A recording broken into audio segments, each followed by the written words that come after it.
Hello friends, माझ्या आजच्या mini ब्लॉगमध्ये मी माझी छोटी पण हेल्दी रूटीन तुमच्यासोबत शेअर करत आहे। सकाळची सुरुवात मी नेहमी पॉझिटिव्ह एनर्जीने करते। सर्वात आधी तर देवाजवळ दिवा लावते। मला वाटतं की दिवसाची सुरुवात देवाच्या नावाने केली तर मन शांत आणि पॉझिटिव्ह राहते।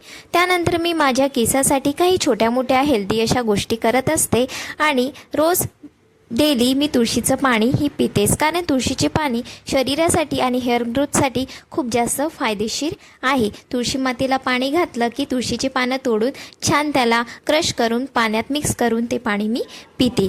नंतर तुळशीचं पाणी पिलं की आता छानसा आपला आवडीचा म्हणजेच गरम गरम काळा चहा पिते, कारण की काळा चहा खूप जास्त एनर्जेटिक मला वाटतो आणि मी दिवसातून 2दा तरी काळा चहा पितेच। दुधाचा चहासुद्धा पिते, पण दुधाचा चहा हा कधी कधी पिण्यासाठी चांगला आहे, पण डेली जर प्यायचा असेल तर आपल्याला काळा चहाच प्यायला पाहिजे। आणि त्यामध्ये मी छान एव्हरेस्टचा मसाला टाकलेला आहे, ज्याने चहाचा स्वाद आणखी जास्त इन्हॅन्स होतो।